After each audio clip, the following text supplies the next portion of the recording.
semua. Okey, sekali lagi Shalom. Wow, walau kita tidak banyak tetapi di mata Tuhan kita cukup berharga. Amin. Okey. Okey, sekali lagi saya mengucapkan dan mengalu-alukan kedatangan semua jemaat ke sidang bahasa Melayu untuk Christ Baptist Church. Beri kemuliaan kepada Tuhan kita pada petang hari ini.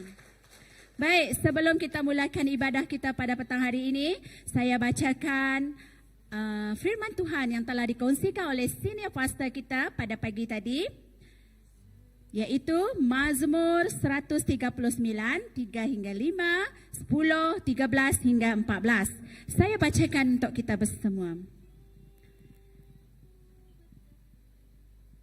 Engkau meneliti jalanku dan baringku, serta mengerti semua caraku.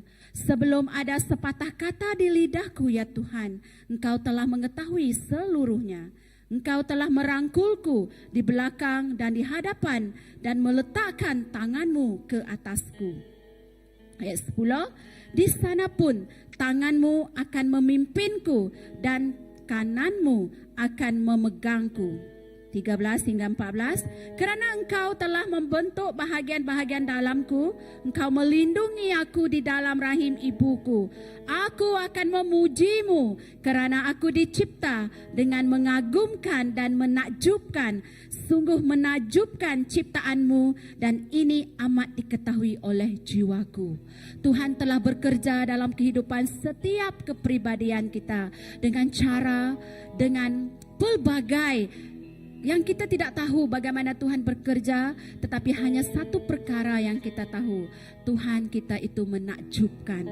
Pekerjaan Tuhan luar biasa dalam kehidupan kita. Amin. Jadi marilah kita bangkit berdiri. Oke, kita mulakan ibadah kita pada petang hari ini. Kita berdoa bersama-sama. Haleluya Bapa di surga.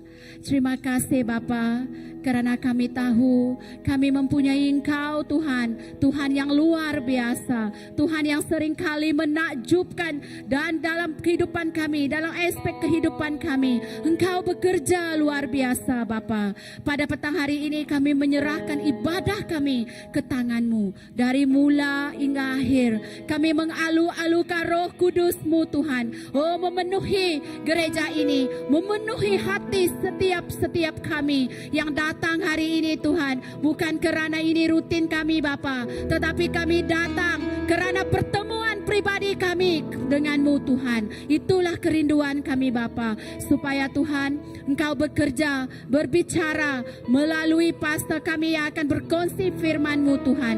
Supaya firman-Mu, oh tajam Tuhan, oh terus menusuk ke hati, ke setiap pribadi kami Tuhan. Kami menyerahkan juga Tuhan puji dan sembah kami pada petang hari ini Tuhan. Supaya puji dan sembah ini Tuhan, oh berbau haruman kesurgawi yang menyenangkan hati-Mu Tuhan. Terima kasih Bapa, kerana kami percaya Engkau Tuhan yang luar biasa, yang hadir di sini bersama-sama kami. Dalam nama Tuhan Yesus Kristus kami semua telah berdoa. Semua yang percaya katakan amin. Amin. Selamat petang semua. Mari kita memuji Tuhan.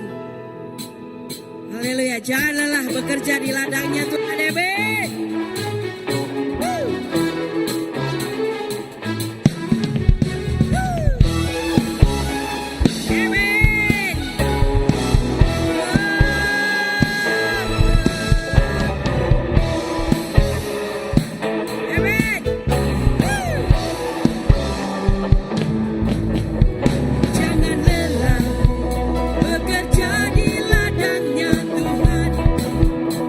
Kudus yang berikan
dibangun di atas dasar iman. Berkembang, timbullah tanah yang berluhur, menjadi siap dibangun di atas dasar iman.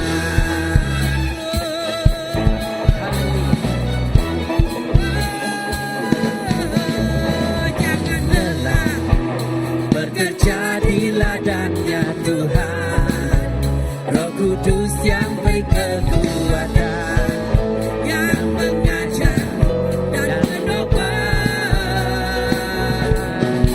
Jangan lelah bekerja bersamamu Tuhan, yang selalu mencukupkan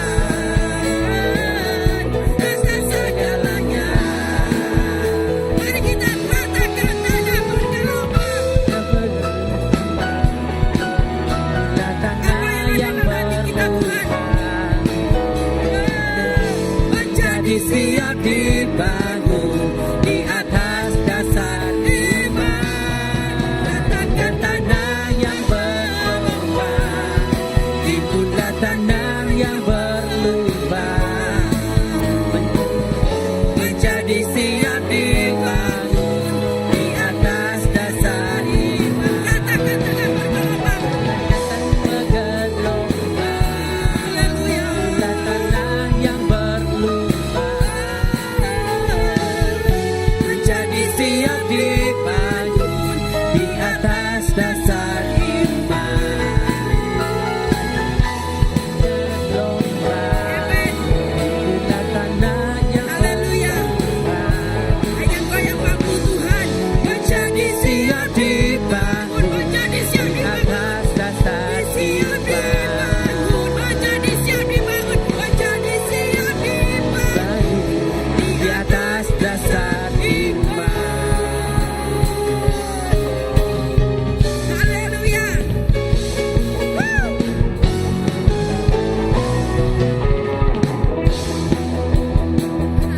Amin. Haleluya. Sukacita ada di rumah Tuhan. Sukacita tinggal di rumah Tuhan. Sukacita kekal di rumah Tuhan.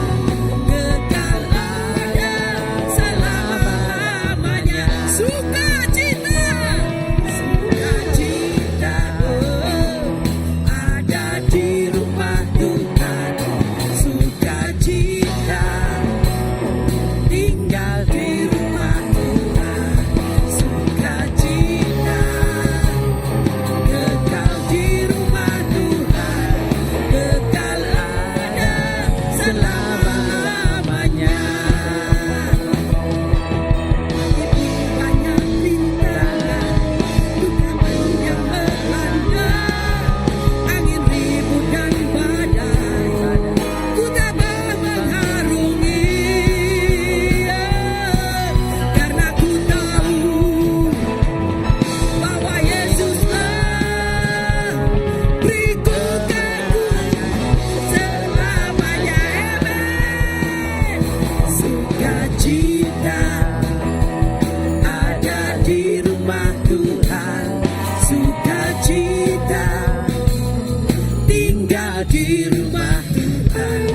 Sukacita kekal di rumah Tuhan, kekal ada selama-lamanya. Meskipun banyak rintangan, godaan yang melanda, angin ribut dan badai, ku tabah mengharungi,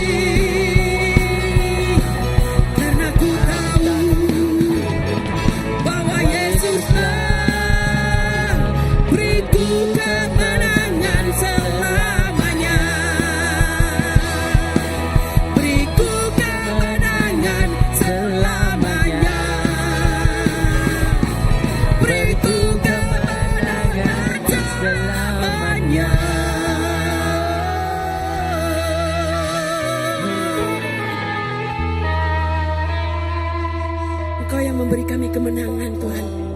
Hanya di dalam-Mu kami ada kemenangan. Haleluya, Yesus, terima kasih Tuhan. Terpuji nama-Mu Tuhan. Walaupun kami banyak rintangan, godaan yang melanda hidup kami tetap percaya Tuhan. Karena firman-Mu yang memberi kami kekuatan, kuasa-Mu yang menguatkan kami Tuhan.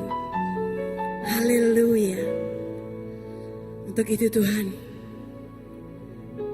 tujuan kami berkumpul di tempat ini Tuhan, untuk kami saling merapatkan diri, merapatkan barisannya Tuhan. Agar kami terus kuat di dalam-Mu Yesus. Terpuji nama-Mu Tuhan. Terpuji nama-Mu Yesus.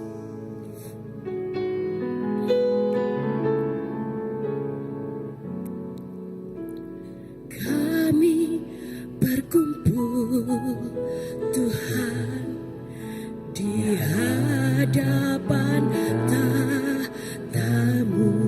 Amin, amin, amin, Yesus. Sujud menyembah dalam indahnya hadirat-Mu. Haleluya. Kami rindu curahan kuasa Roh Kudus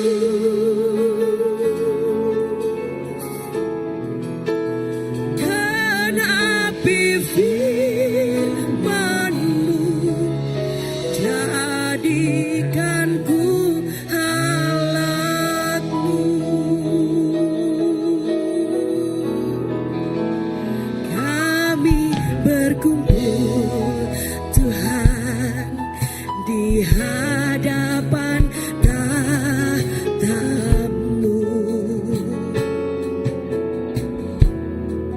Sujud menyembah dalam indahnya hadirat-Mu.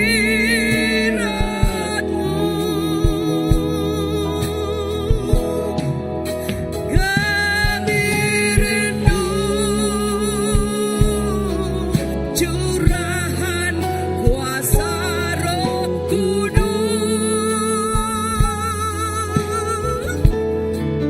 genapi firman-Mu, jadikanku alat-Mu.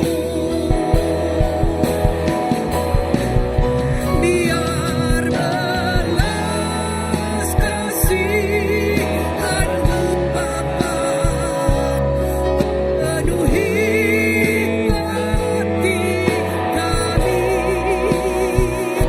curahkan kuasa Roh Kudus, api kemuliaan-Mu membakar hati yang rindu untuk melayani-Mu,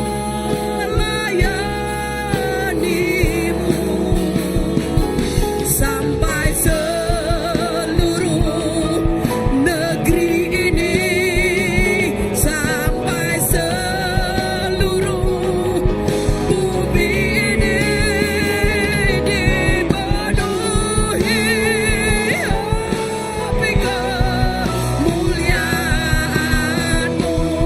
Biar belas kasihan-Mu Bapa, biar belas kasihan-Mu Bapa penuhi hati kami, curahkan kuasa Roh Kudus, api kemuliaan-Mu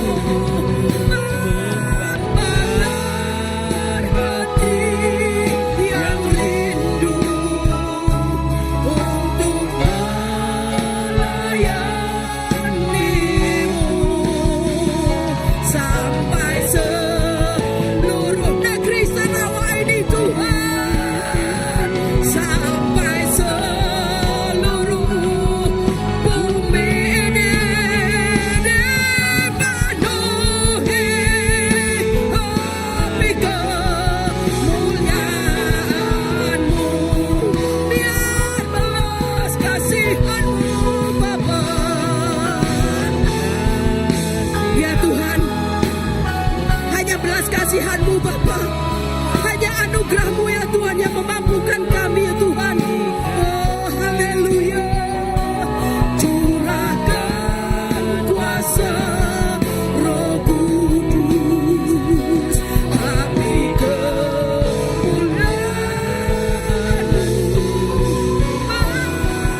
sampai seluruh negeri ini, sampai seluruh bumi ini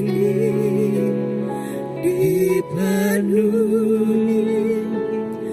api kemuliaan-Mu. Sekali lagi kita nyatakan, sampai seluruh negeri Sarawak ini, sampai seluruh bumi Malaysia ini dipenuhi api kemuliaan-Mu. Haleluya, Tuhan, dalam nama Yesus, biar belas kasihan-Mu, belas kasihan-Mu Bapa ya Tuhan. Ini doa kami ya Tuhan. Ya Tuhan, haleluya. Curahkan kuasa Roh Kudus, api kemuliaan-Mu, dan bakar hati yang rindu untuk melayani-Mu,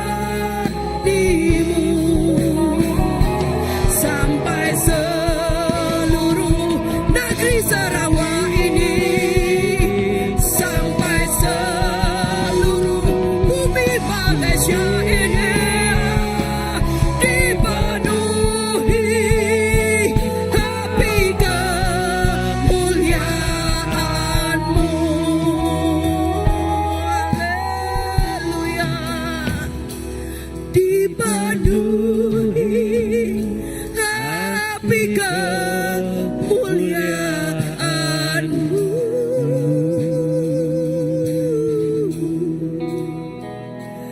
Dipenuhi api kemuliaan-Mu.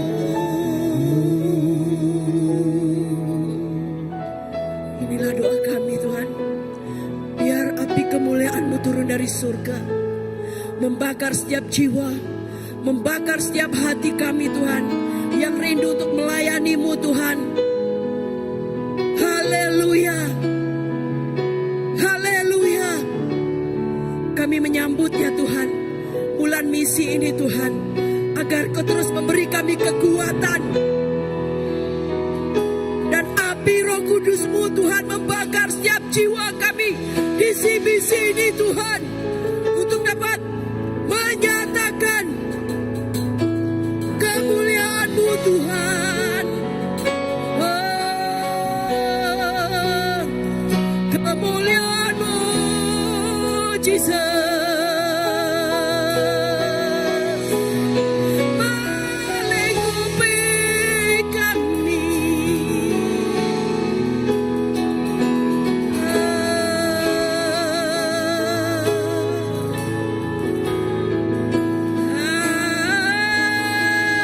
Haleluya.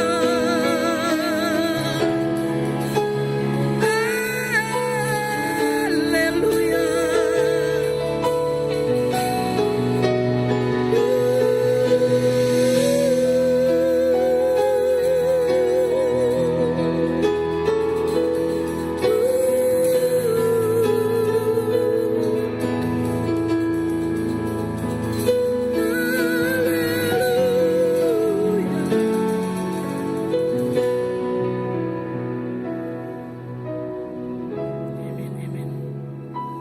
Haleluya Tuhan. Terpuji nama-Mu Tuhan. Terpuji nama-Mu Yesus. Terpuji nama-Mu Tuhan. Oh, terpuji nama-Mu Tuhan. Oh,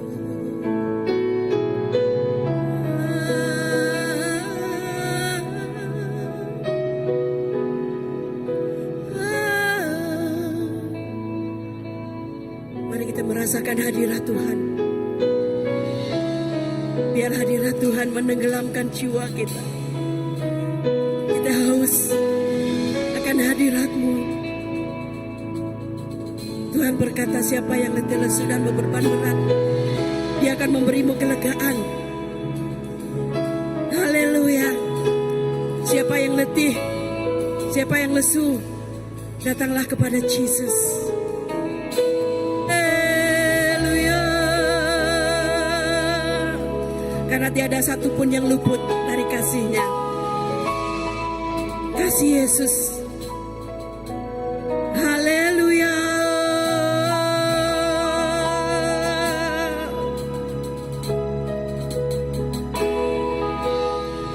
Tiada satu yang luput dalam karya kasih-Mu.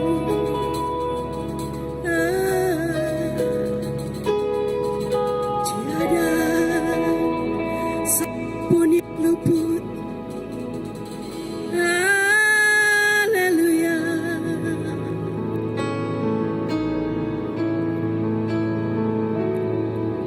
Tiada satupun yang luput dari karya kasih-Mu yang mulia. Bagi-Mu segala pujian, hormat, kemuliaan.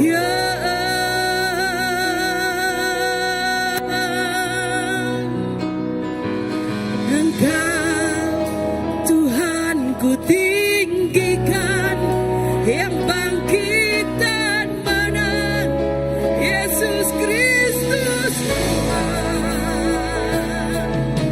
Raja mulia dan luhur, berkorban bagiku.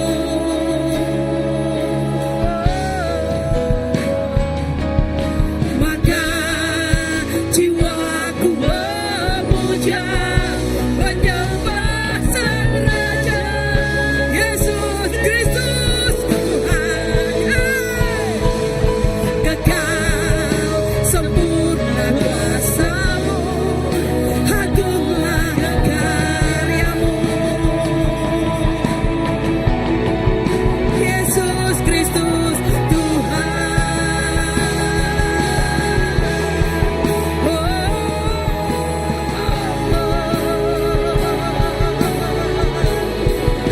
Yesus Kristus Tuhan.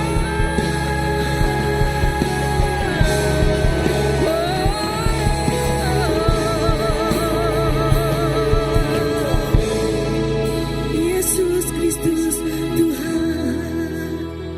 Kami pandang kemuliaan-Mu, Yesus. Mari kita katakan, ku pandang kemuliaan-Mu.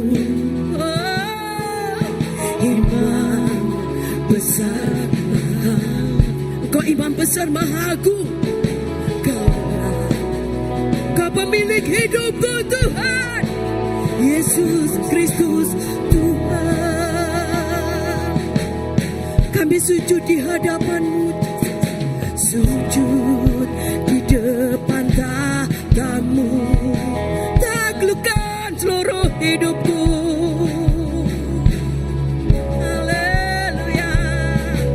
Dalam tangan-Mu penebus, Yesus Kristus Tuhan. Haleluya. Tiada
Yesus Kristus Tuhan. Yesus Kristus Tuhan. Nama yang agung, nama yang indah. Engkaulah pemilik hidup kami Tuhan. Engkau telah merangkai kami di dalam rahim ibu kami Tuhan. Dan Kau telah memilih kami Tuhan untuk menjadi alat-Mu, untuk menjadi penyembah-Mu ya Tuhan. Biarlah kami terus memuji-Mu dan menyembah-Mu di dalam roh dan kebenaran-Mu ya Bapa. Ampuni semua yang tidak baik daripada kami Tuhan. Biarlah kasih setia-Mu sentiasa melindungi kami, melingkupi kami Tuhan. Karena Engkaulah kasih. Engkau Allah yang maha kasih. Kesetiaan-Mu tiada banding Tuhan. Terima kasih Bapa. Haleluya. Terpuji nama Yesus.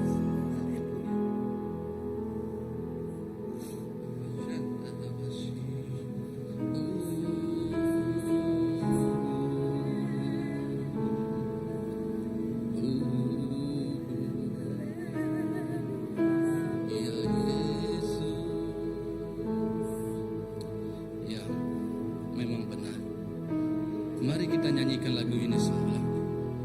Ambillah waktu, masa untuk kita terus berdoa. Berceritalah kepada Tuhan.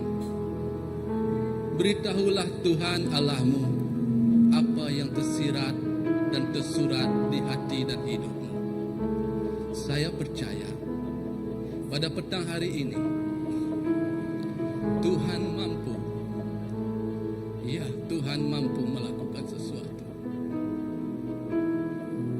sesuatu yang luar biasa di dalam hidupmu, melalui hidupmu. Amin. Ya. Mari kita nyanyi sekali lagi.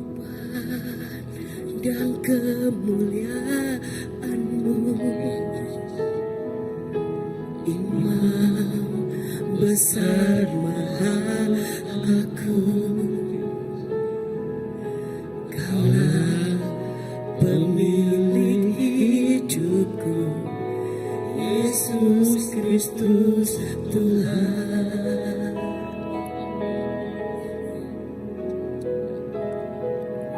Sujud di depan tahta-Mu,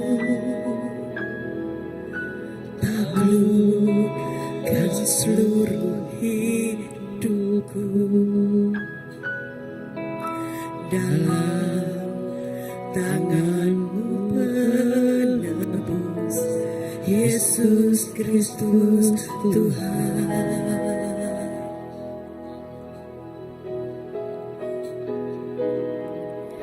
Tiada satu pun yang luput dari karya kasih-Mu yang mulia. Bagi-Mu segala pujian, hormat, kemuliaan.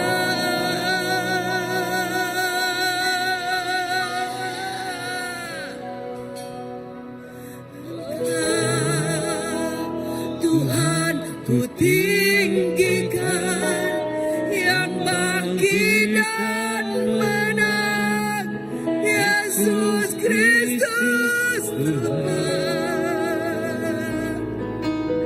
Raja mulia dan luhur, berkorban bagiku.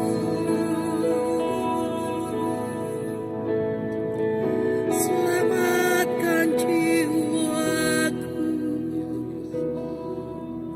Tuhan Yesus. Ya Tuhan, selamatkanlah jiwa kami Bapa. Atas apa yang Engkau telah lakukan 2000 tahun yang lampau Tuhan. Itulah yang memampukan kami untuk hadir dan menikmati hidup yang ada pada hari ini, Bapa. Terima kasih Tuhan Yesus. Engkau Tuhan memang layak disembah. Engkau Tuhan memang layak diagungkan. Engkau Tuhan memang layak ditinggikan. Semua bangsa, semua orang, semua suku kaum, semua kami di sini Tuhan, tiada yang terkecuali Bapa. Kami sujud menyembah-Mu, kami sujud meninggikan-Mu, kami sujud Tuhan, kami sujud di kaki-Mu Bapa. Tuhan, inilah kami Tuhan Yesus. Inilah hidup kami Bapa. Biarlah melewati kehidupan ini Tuhan, Engkaulah yang bekerja Tuhan Yesus. Tuhan Yesus. Ya Tuhan, biarlah terus di dalam hadirat-Mu Tuhan Yesus, Engkau menyentuh hati dan hidup kami untuk menjadi sebahagian dari misi-Mu Tuhan, menyerahkan pemberian yang ingin kami berikan ke tangan-Mu Bapa. Itulah untuk kami berjalan seperti yang Kau katakan, pergilah, jadikanlah semua bangsa murid-Ku. Ya Tuhan Yesus, biarlah dalam hadirat Tuhan kita memberi persembahan kepada Tuhan kita. Tiada satu pun yang luput dari karya kasih-Mu yang mulia. Bagi-Mu segala pujian, hormat, kemuliaan.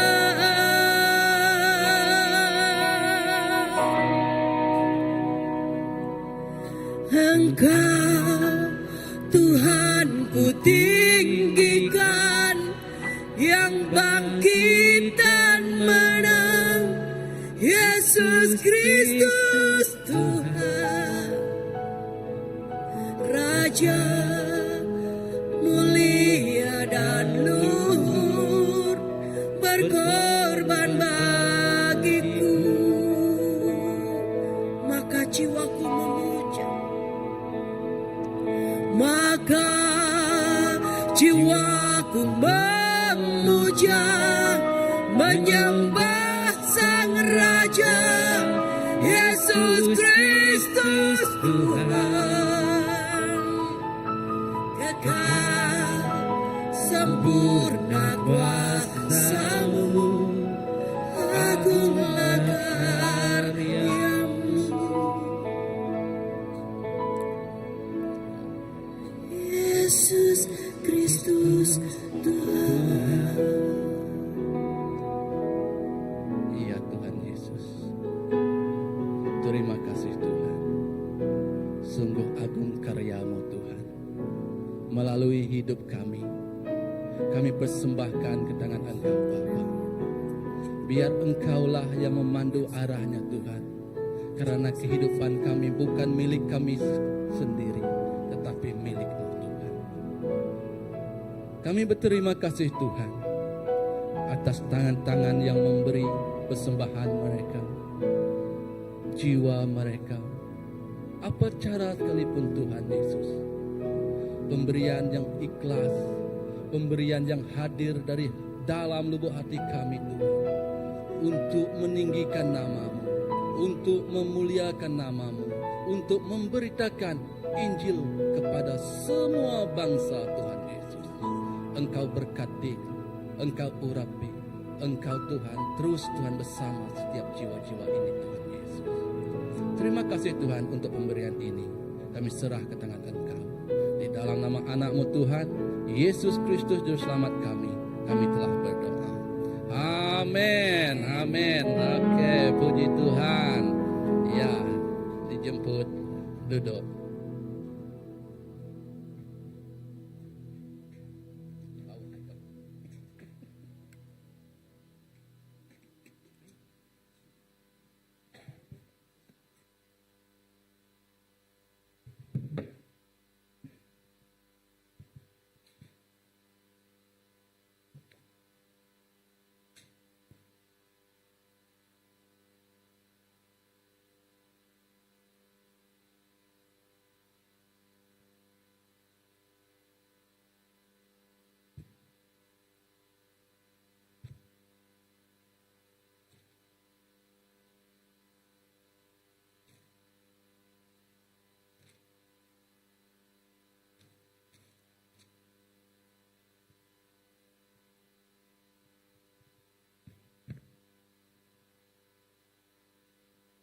Oke, shalom semua. Semangat sedikit, shalom semua. Ya, bertemu kembali kita pada petang hari ini. Semua sehat? Seharusnya memang sehat, kalau tak sehat. Ya, saya percaya semuanya sehat-sehat semua kan? Kalau pagi tadi kita ada dengar satu kesaksian. Petang ini ada lagi ke? Mau dengar satu kesaksian lagi ke? Mau ke?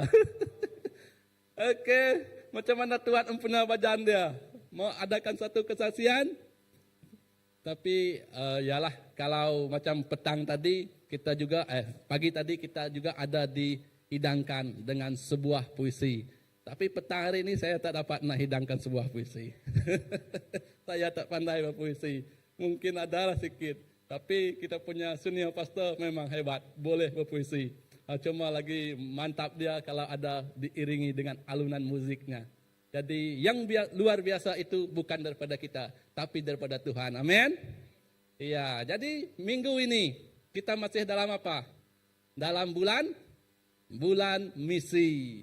Oke, jika kita bertanyakan tentang misi, bulan misi, siapa yang dilahirkan semula? Maksud saya dilahirkan semula ini adalah lahir menjadi seorang Kristen yang lahir daripada seorang misionaris yang berkunjung ataupun melawat yang menginjil ke rumah kita. Siapa? Angkat tangan. Ada? Yang misionaris datang kepada kita, ke rumah kita ataupun kampung kita untuk menginjil kita dan kita masuk menjadi orang Kristen. Ada? Ada. Ada, ya ada. Ya, begitu juga kehidupan saya. Pada tahun 2000 adalah tahun kelahiran semula saya menjadi orang Kristen. Mungkin sama juga dengan lahirnya gereja CBC ini tahun 2000. Disitulah saya dilahirkan semula pada tahun 2000. Melalui apa dan bagaimana? Dia bukan melalui orang Iban, bukan juga melalui orang putih, tetapi melalui seorang guru India. Begitulah kehidupan. Kadang-kadang kita berfikir bahawa misi ini kita harus pada bangsa kita terlebih dahulu. Iban, mesti Iban dahululah. Kita utamakan bangsa kita. Kita utamakan orang kita. Kita utamakan keluarga kita. Memang betul kalau dalam kehidupan dunia kita, kehidupan sehari-harian kita, kita perlu utamakan. Di gereja kita, kita utamakan semuanya. Sama ada Iban, Bidayu, Cina, India, semuanya satu keluarga. Semuanya sama. Kita tidak membeza-bezakan karena kulit. Kita tidak membeza-bezakan bangsa. Tetapi bagi Tuhan semuanya sama sahaja. Begitulah gaya kehidupan saya mengenal Tuhan. Pada awal Februari 22 tahun 2000, itulah waktunya saya dibaptisa. Karena daripada ibu bapa saya. Kami memang bukan asalnya orang Kristen. Kami adalah orang yang pagan, tiada agama, yaitu menganuti agama nenek moyang. Dan percaya, hidup membesar percaya dengan semua yang membutakan mata kita. Tetapi hari ini secara sedar tidak sedar, Tuhan itu berkarya, Tuhan itu terus menjadikan kehidupan saya dan kita semua menjadi satu surat cintanya kepada dunia. Amin. Kitalah surat cinta Tuhan itu. Betul tak? Kita bukan surat cinta manusia sesama manusia. Manusia sesama manusia adalah itu hanyalah gambarannya. untuk kita menyatakan kasih, menyatakan cinta, menyatakan sayang antara satu sama lain. Seperti yang senior pastor katakan semalam, tidak patut kita kata kita mencintai Tuhan, sayangkan Tuhan, tapi kita membenci orang lain. Bolehkah? Tak boleh kan? Kalau kita sayang Tuhan tapi benci orang lain. Ia tidak seperti itu. Sayang Tuhan, sayang orang lain. Apa yang ingin saya kongsikan pada petang hari ini adalah menjadi tangan Tuhan di dunia yang terluka. Mengapa saya katakan dunia yang terluka? Kita lihat sekeliling kita. Kita lihat di luar kita. Di dalam komuniti kita. Malahan keluar negara ataupun di negara kita. Macam-macam benda yang terjadi. Macam-macam sesuatu yang tidak sepatutnya terjadi dalam keluarga, dalam individu, dalam negara, dalam kepimpinan. Semuanya tidak menyenangkan hati Tuhan. Itulah yang saya ingin katakan, yaitu dunia yang terluka. Hati yang terluka. Apa yang ingin kita kuatkan di sini adalah berkenaan dengan iman, misi, dan kepimpinan yang terus melayani Tuhan. Itulah misi dalam kehidupan kita, melayani Tuhan melalui kepimpinan, melalui iman kita dan misi dalam kehidupan kita. Ya, semua yang ada di sini. Apa yang hari ini kita datang bukan sekadar menyembah ataupun mengisi rutin harian rohani kita seperti biasa. Hari ini, hari Ahad, secara otomatik saya mesti ke gereja. Secara otomatik saya mesti memuji dan menyembah Tuhan. Tapi kadang kita lupa ada sesuatu lagi yang lebih penting, di mana kita harus diingatkan siapa raja kita dan untuk diutus menjadi tangan Tuhan di dunia yang sedang terluka ini. Adakah kita sanggup diutus menjadi tangan Tuhan di dunia yang terluka ini? Maksudnya di sini tangan Tuhan ini adalah kita sebagai pelakunya. Kita adalah suratnya, kita adalah cerminannya, kita adalah sesuatu yang menggambarkan, hidup yang menggambarkan Tuhan di dalam kehidupan kita. Amin? Ya, amin. Memang Tuhan melakukan sesuatu yang terbaik dalam kehidupan kita. Mari kita mulakan dengan satu kebenaran yang besar. Slide seterusnya. Yaitu diambil dari Mazmur 24 ayat 1.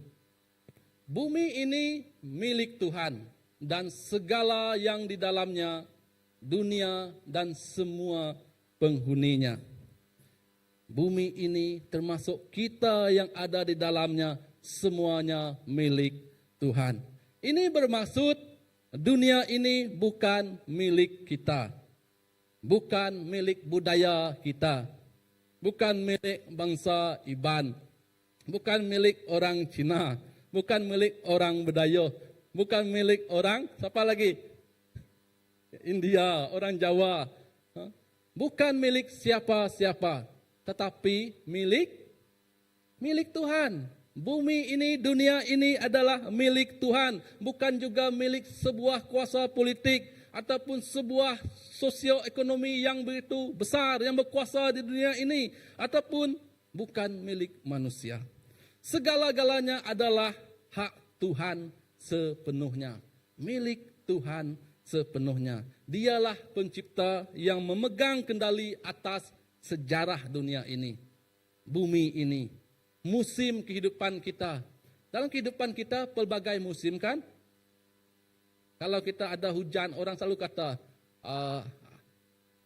kusangka panas sampai ke petang. Dia kata, dia ada rupanya hujan di tengah hari. Kusangka kita. Ya, itu puisi. Maksudnya, ia tidak seperti, kehidupan kita juga seperti musim-musim berkenaan. Jika dunia itu ada 4 musimnya. Di Malaysia ada musim hujan dan panasnya. tetapi kehidupan kita melalui pelbagai musim. Amin. Apa gunanya pelbagai musim dalam kehidupan kita? Ada rasanya sedih, ada masanya gembira, ada masanya duka, ada masanya kita bercakap seorang. Sekarang ni, kita selalu tengok orang bercakap seorang. Betul tak? Kadang-kadang tengah di jalan raya, kadang-kadang kita macam kenal orang tu, dia macam senyum. Padahal dia tengah bertelefon guna earphone dia.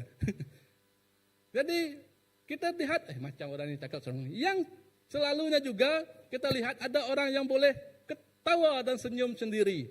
Tidak ada juga orang dengan dia bercakap di situ kan. Apa yang membuat dia senyum dan ketawa sendiri? Bila dia tengok telefon, wah, ketawa dia sendiri. Lepas dia tengok status orang pun, kalau aku suka, aku like.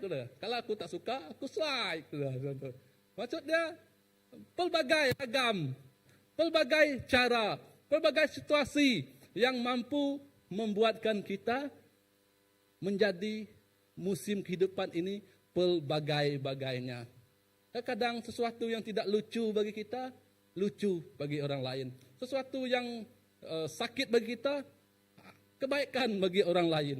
Jadi pelbagai rencah ataupun ragamnya di dunia ini. Dan juga begitu dengan kisah pribadi kita, termasuk perkara yang belum kita faham. Itulah yang belum kita faham di dunia ini. Semuanya Tuhan telah mengetahuinya. Tuhan telah mengerti segala isi di dalam dunia ini. Kerana dunia ini milik Tuhan kan. Sebab Tuhan yang punya, Tuhan memilikinya. Jika kita mempunyai, contohnya kita memelihara kucing kita ataupun anjing kita, tentu kita mengetahui macam mana ragam anjing dan kucing kita.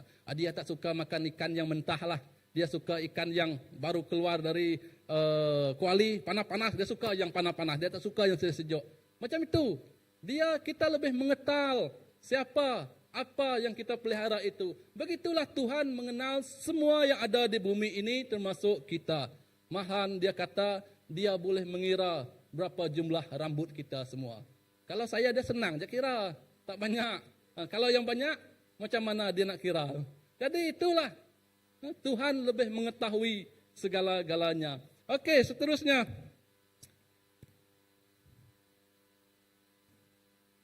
Okey, ini dari Mazmur juga.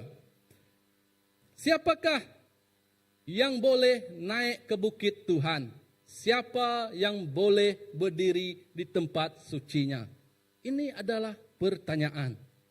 Siapa yang boleh naik ke bukit Tuhan? Siapa yang boleh berdiri di tempat sucinya? Jawapannya adalah manusia yang bersih tangannya dan murni hatinya, yang tidak mempersembahkan jiwanya kepada berhala atau sumpah palsu. Manusia yang bersih tangan dan suci hatinya. Dalam dunia yang penuh kepalsuan, kita ingin mengenal kedaulatan Sang Raja kita. Slide seterusnya. Ya. Dalam dunia kita yang penuh kepalsuan pada hari ini, penuh dengan manipulasi ataupun image management. Image management ini ataupun kita gunakan adalah pengurusan image kita, gambaran pribadi kita. Yang ini kita cuba terangkan ataupun kemukakan ialah usaha untuk mengawal, membentuk, mengekalkan persepsi ataupun pandangan orang lain terhadap kita. Image management ni. Kita belajar sikit. Maksudnya kita meletakkan diri kita untuk supaya saya terlihat lebih baik, saya perlu membuat sesuatu seperti ini. Supaya saya melakukan ini, saya perlu membuat sesuatu ini. Kadang-kadang itu hanya gambaran untuk dipandang sahaja. Tapi hakikatnya ia tidak seperti itu. Image management ini juga kita melakukan sesuatu di atas pentas, memuji dan menyembah Tuhan, mengagungkan Tuhan, lepas balik dari ibadah, lepas balik dari gereja, rumah tangga berantakan contohnya. Kita membuat sesuatu yang tidak patut kita buat. Sedangkan kita hanya menampakkan sesuatu untuk menyedapkan pandangan orang, tetapi bukan dengan kehidupan secara realitinya. Namun, Tuhan memanggil umatnya untuk hidup dengan integriti, yaitu kejujuran, ketulusan, dan tindakan, melakukan sikap yang melakukan tindakan, yaitu dengan prinsip yang hidup. Itulah integriti dalam kehidupan kita. Tuhan memanggil kita dengan integriti, yaitu tidak mengangkat jiwa kepada kesia-siaan dan tidak mengejar kebanggaan kosong dan tidak memutarbelitkan kebenaran. Tuhan memanggil kita supaya kita hadir ke hadapan Tuhan, membawa hati, membawa hidup yang betul-betul setia, yang betul-betul ingin, yang betul-betul sanggup dibentuk, diajar, dan menjalankan hidup seperti yang Tuhan kehendaki. Namun, kita juga perlu jujur. Tiada seorang pun daripada kita sempurna, ya. Ada yang sempurna di sini? Tidak ada. Tiada seorang pun yang sempurna.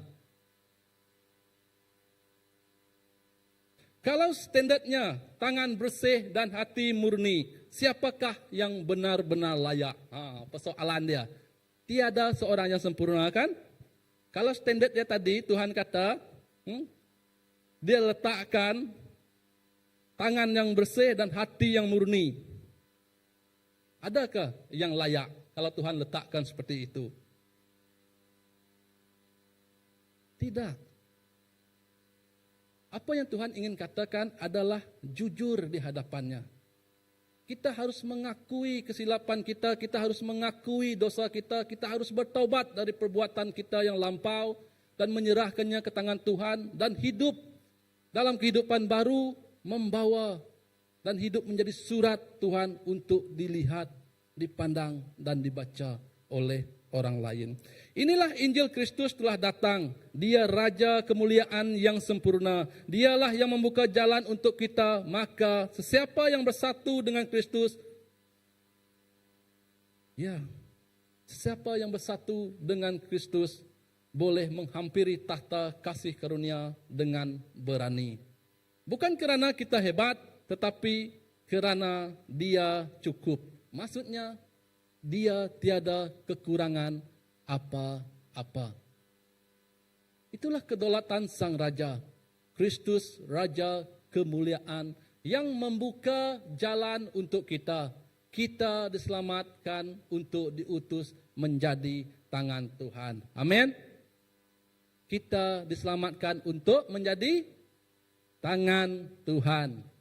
Kalau kita menjadi tangan Tuhan, kalau Tuhan tidak memanggil kita untuk menjadi tangannya, contohnya, tiba-tiba kita membaca buku ataupun duduk di sebelah. Di belakang tidak ada orang. Apa itu dia panggil? Oh, Sanu, kata. Apa yang kamu akan buat? Kalau di bilik membaca buku seorangan ada orang memanggil seperti itu. Lari.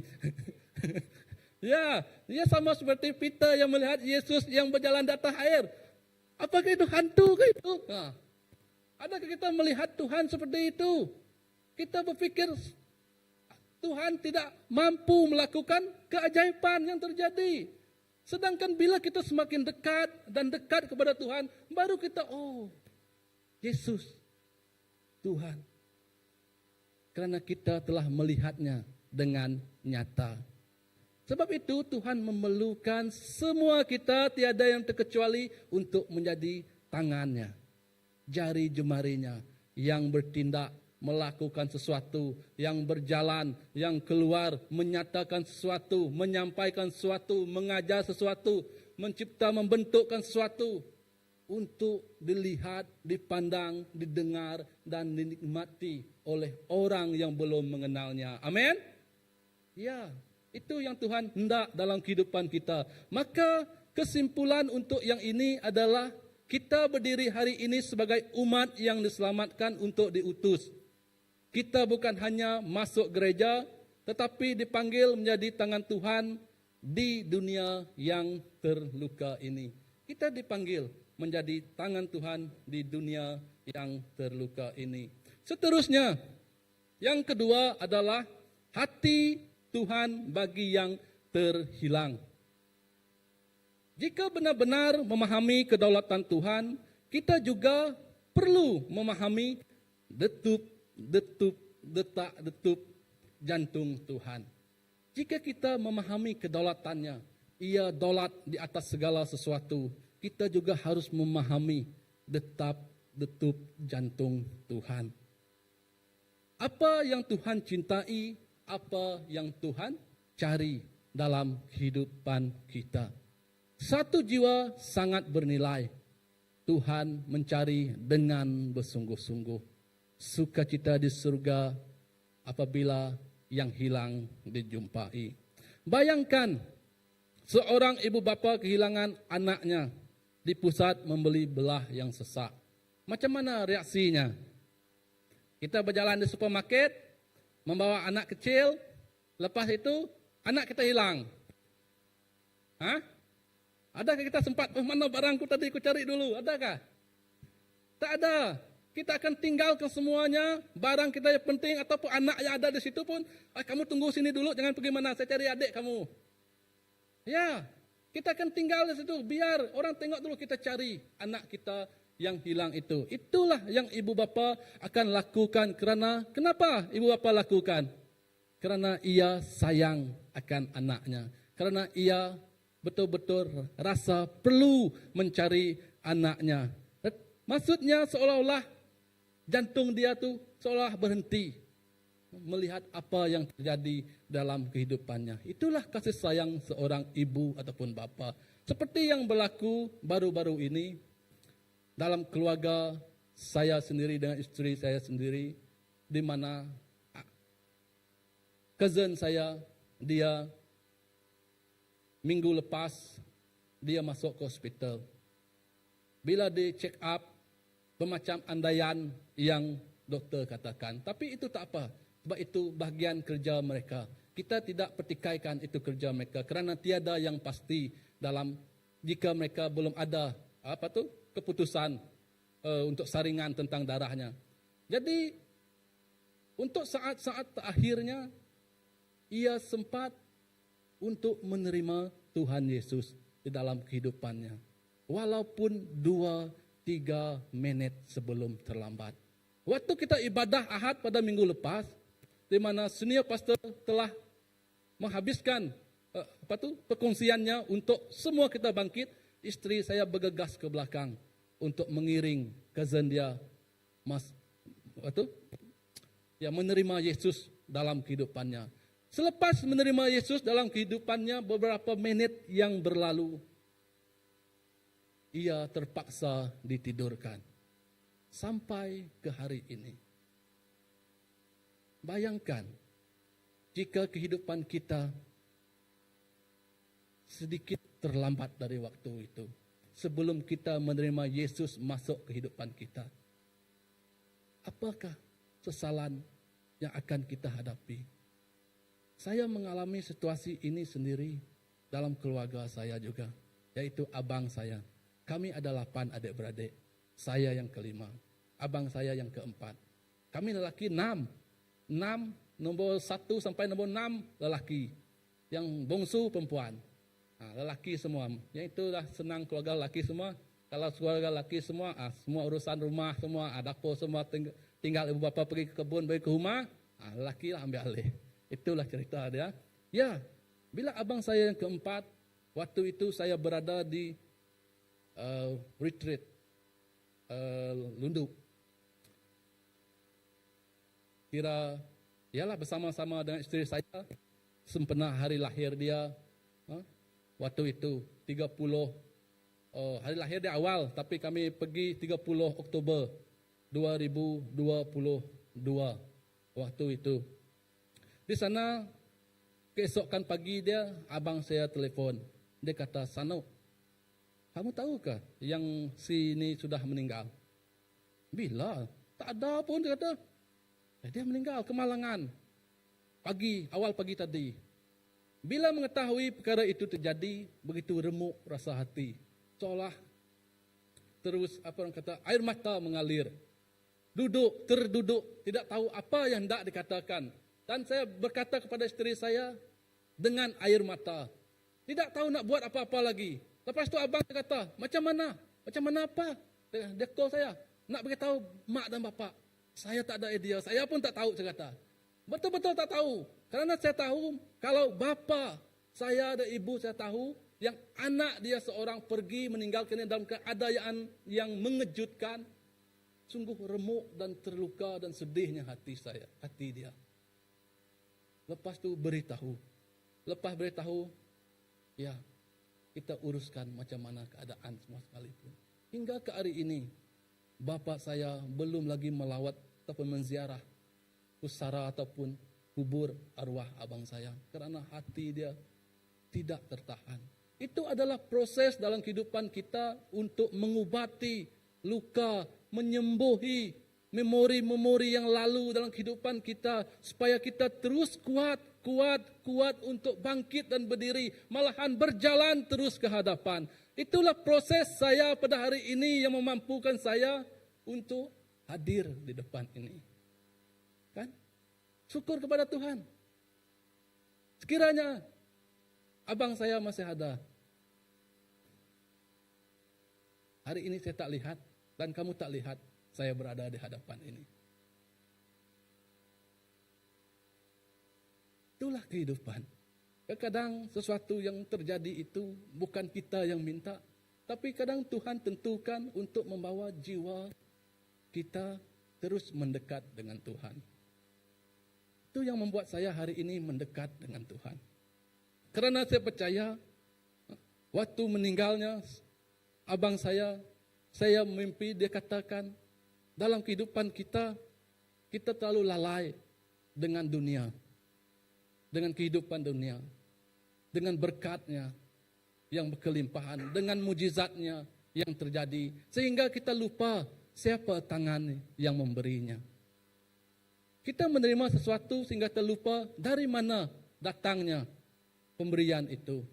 Sehingga itu yang menyebabkan saya terus dekat dan dekat kepada Tuhan. Atas apa yang menimpa kehidupan saya percaya mesej yang ingin Tuhan sampaikan melakukan sesuatu adalah untuk merubah hati. Untuk terus memuji dan menyembah Tuhan. Saya percaya setiap kita yang di sini, kita ada alasan, kita ada maksud kita tersendiri. Mengapa kita harus mendekat kepada Tuhan. Dan Tuhan itu selalu ingin berbicara, menyatakan bahawa Ia merindui kita semua. Merujuk kepada hati Tuhan bagi yang terhilang ini adalah di Lukas 15. Yang pertama, di dalam Lukas 15 ini ada 3 perumpamaan yang Yesus katakan. Bukan sekadar cerita moral, tetapi wahyu tentang hati dia. Tentang hati Bapa. Yang pertama, domba yang hilang. Domba yang hilang. Okey, saya baca untuk Lukas lah. Okey. Lukas 1. Pada suatu hari, seorang pungut cukai dan orang yang berdosa datang mendengar Yesus. Orang Farisi dan ahli-ahli Taurat bersungut-sungut. Orang ini menyambut orang berdosa dan makan bersama mereka. Yesus pun mengatakan ibarat ini kepada mereka. Lukas 15:4. Jika seorang antara kamu mempunyai 100 ekor domba lalu kehilangan seekor, apakah yang akan dilakukan? Seperti yang saya katakan tadi, anak dia hilang di supermarket, dia berjalan 5 beranak.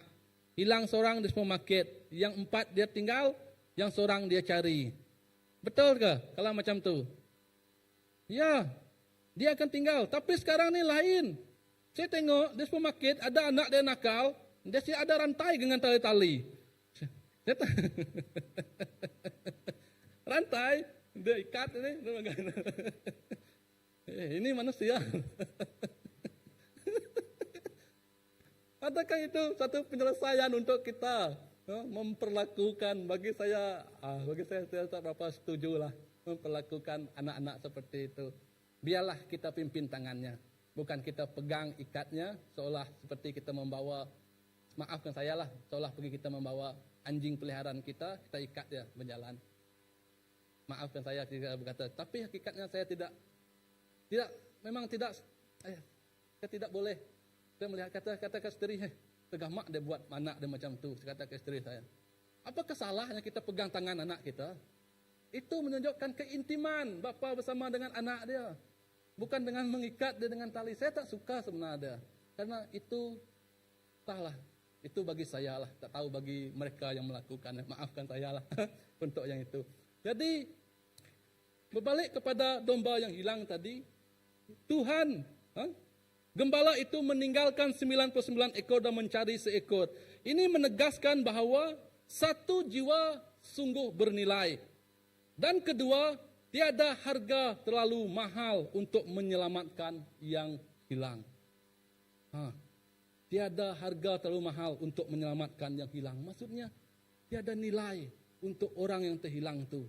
Jika kita, orang yang terhilang, tak apa, bukan aku. Dia bahasa Ibanda, bukan aku. Ya ampun, bukan saya, tapi mereka. Tak apalah, itu bukan masalah saya, masalah mereka. Yang lepas tu si Anu datang, dia bercerita kisah dukanya dengan air matanya. Dia siap berkata, tak apa tu, biasa saja tu. Ya, kadang-kadang kita merasa seperti itu. Tapi Tuhan tidak. Tuhan saat kita hilang, Ia mencari. Bila Tuhan dapat menemukan kita, saya baca di Lukas yang tadi, ini setelah dia menemukannya, Lukas 5.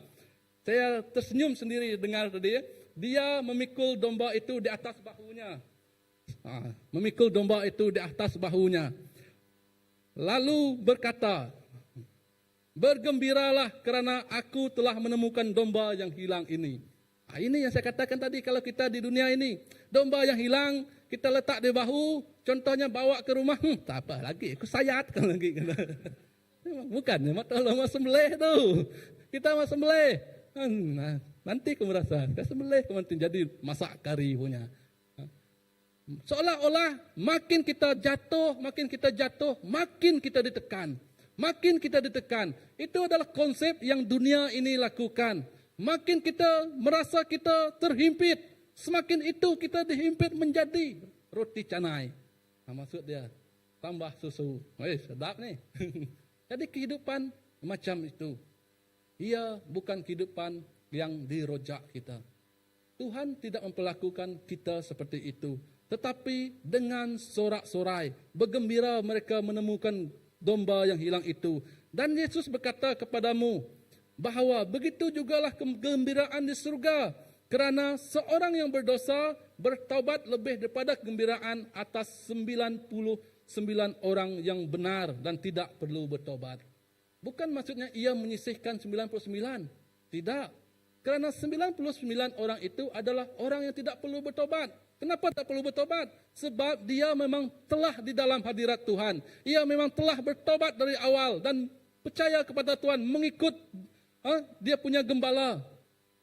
Dan seorang itu adalah terhilang dan perlu bertobat semula untuk hadir kepada Tuannya.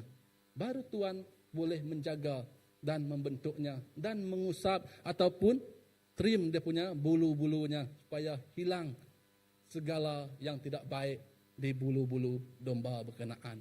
Ia menyayangi dombanya. Begitu juga kita. Gembala sanggup masuk lembah yang bahaya demi seekor domba. Begitulah Tuhan memandang orang yang jauh daripadanya. Bukan mengganggu, tapi berharga. Bukan mengganggu baginya, tetapi sungguh berharga baginya. Itulah domba yang hilang. Kisah yang pertama, hati Tuhan bagi kita yang terhilang. Yang kedua adalah dirham. Dirham ini wang sebenarnya. Wang yang hilang.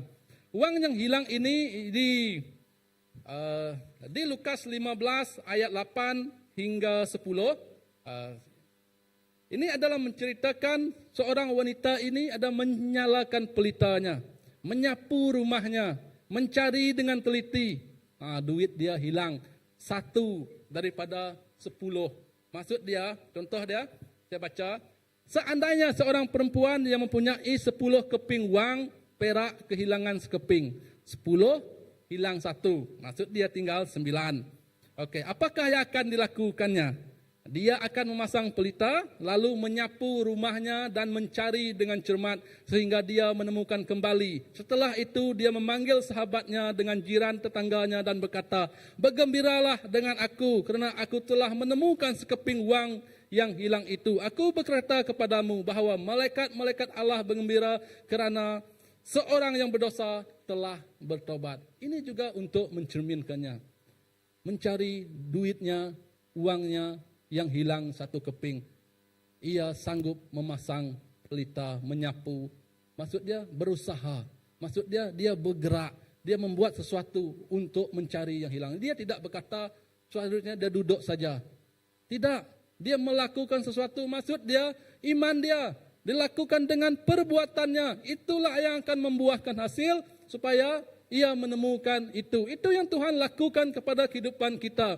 Tuhan sanggup melakukan segalanya untuk kita yang hilang dari radar dia. Dan seterusnya, Tuhan tidak mencari sambil lewat. Tuhan tidak berkata, biar sajalah dia mencari dengan sungguh-sungguh. Tuhan tidak berkata, biar sajalah yang hilang itu. Tidak, tapi Tuhan mencari dengan sungguh-sungguh yang hilang tersebut. Dan yang seterusnya adalah anak yang hilang. Ini juga ada terdapat dalam Lukas 15 yaitu ayat 11 sehingga ayat yang terakhirnya yaitu 32. Anak yang hilang. Bapa menunggu dan memulihkan. Kasih Tuhan yang membawa pulang bukan menghukum tanpa belas. Amaran abang sulung di rumah tetap mencari. Ini saya bahasakan kisah tentang anak yang hilang. Di sini puncak kasih dinyatakan melalui bapa yang menunggu. Dan ketika anaknya pulang, bapa itu berlari dan memeluknya. Ini bukan kasih yang bersarat, tetapi kasih yang memulihkan. Mereka minta Bapa, saya nak harta bagian saya, bahagilah. Bapa dia bahagi harta dia kepada dua anak dia. Dalam yang Lukas itu, bagi kepada kedua-dua anaknya. Maksud dia, yang bongsu dengan yang sulung memang ada dapat bahagiannya. Namun, yang bongsu ini, dia pergi berfoya-foya menghabiskan, dia jual harta dia yang bapa dia bagi, lepas tu dia pergi berfoya-foya menghabiskan duit dia, tidak kembali ke rumah bapa dia, memang pergi jauh merantau, kita tak tahu dia pergi mana lah. Tapi dia di sini ditulis dia menghabiskan duit dia dengan berfoya-foya, membuat sesuatu yang tidak elok, banyaklah yang ia lakukan. Namun suatu masa anak bungsu ini ia berada di titik terendah hidupnya. Duit habis. Ia merasakan hidupnya tiada berguna. Di waktu itulah ia ingat bahawa orang gaji bapanya lagi makan hebat, lagi makan sedap di rumah. Dia punya domba bapanya lagi cukup makan daripada dia. Bila ia balik ke rumah, bapa dia sungguh gembira menyambutnya dengan pelukan. Dengan pelukan bapa dia sambut dia. Malahan dia beritahu orang gaji dia untuk menyediakan seekor domba yang sehat. Yang sehat. Menyediakan seekor domba yang sehat untuk menjadi korban. Kerana sukacita di dalam hatinya. Dia tak bagi domba yang tidak elok, dia bagi domba yang paling elok, sehat. Kalau untuk hewan, kalau yang kita suka tengok yang besar-besar itu yang sehat. Kalau dalam kehidupan kita, bukannya takut tidak sehat kalau terlebih dari saiz. Jadi jaga kesehatanlah. Jadi begitulah kehidupan. Ia balik kepada bapanya dengan hati yang gembira menyambut kedatangan anak bongsunya itu. Dan apa yang terjadi kepada abang sulungnya? Inilah kita. Ia juga menegur kita melalui watak abang sulungnya. Abang sulung berada di rumah, rajin bekerja, taat perintah bapaknya. Kalau bapak dah suruh buat ni, dia buat. Dia tidak membantah. Tetapi dia berdosa dalam satu perkara yang besar. Dia tidak mencari adiknya yang hilang. Kan? Abang sulung tidak mencari adiknya yang hilang, yang pergi ke mana-mana, yang pergi berfoya-foya. Dia tidak mencari adik dia yang hilang. Itulah kita ataupun gereja. Maksudnya kita inilah adalah gereja Tuhan. Kita tidak mencari orang yang hilang. Kita selesa duduk di rumah, duduk di ikon, duduk di kerusi yang empuk, mendengar celoteh kawan-kawan, mendengar cerita kawan-kawan, mendengar kehidupan yang sukses kawan-kawan. Kita suka begitu. Tapi kita tidak mencari yang terhilang yang berada di luar sana, yang sepatutnya kita lakukan di situ. Itulah mengajar kita abang sulung itu. Kenapa kita tidak memainkan peranan kita? Kadang-kadang kita boleh menyerupai abang sulung ini. Kita ada dalam rumah, melakukan aktiviti rohani kita dengan seperti biasa. Kita sibuk dengan rutin kita. Kita betul-betul dari sudut prosedur yang kita lakukan memang betul. Tetapi hati kita tidak lagi resah terhadap orang yang hilang. Hati kita tidak resah pun terhadap adik yang hilang. Hati kita tidak resah pun terhadap kawan yang hilang, keluarga yang hilang. Kita tidak resah kerana kita sibuk dengan kehidupan kita sendiri. Kita boleh masuk menjadi merajuk kehilangan sukacita kerana kita lebih sibuk menjaga keselesaan sendiri daripada menyertai misi Tuhan, yaitu misi mencari orang yang terhilang, yang belum tahu lagi apakah tujuan Tuhan lahir ke dunia ini, diutus ke dunia, bukan lahir, diutus ke dunia ini untuk kita semua.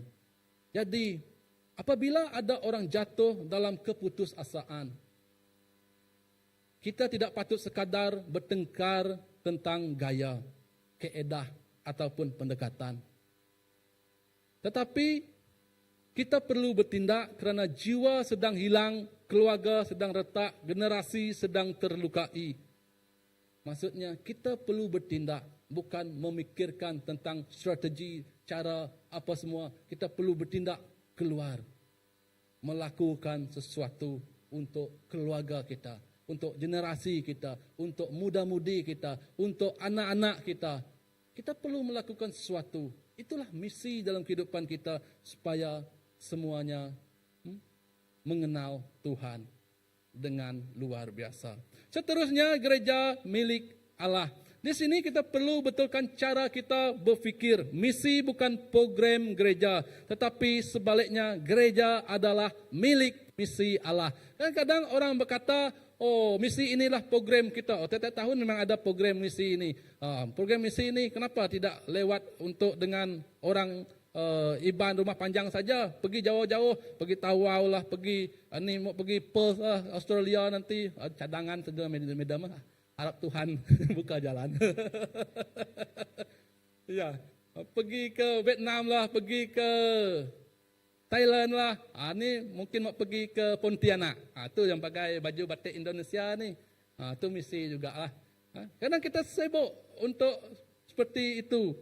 Orang mengatakan seperti itu. Tapi hakikatnya apa yang dilakukan ini adalah misi yang kita jalankan adalah misi milik Allah. Misi kerajaan surga. Di mana mencari, menceritakan ataupun memanggil orang yang terhilang itu untuk hadir ke dalam menerima Yesus sebagai juru selamat mereka. Kerana seperti yang kita selalu katakan, surga bersorak-sorai bukan kerana kita hebat, kita luar biasa. Tidak. Surga bersorak-sorai kerana kita seorang jiwa diselamatkan.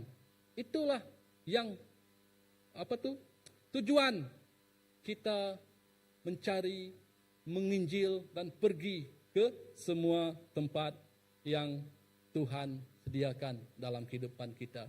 Dan kita harus bawakannya juga dalam doa seharian kita. Seterusnya, misi adalah bersifat inklusif. Inklusif ini adalah terbuka, bersifat terbuka untuk semua.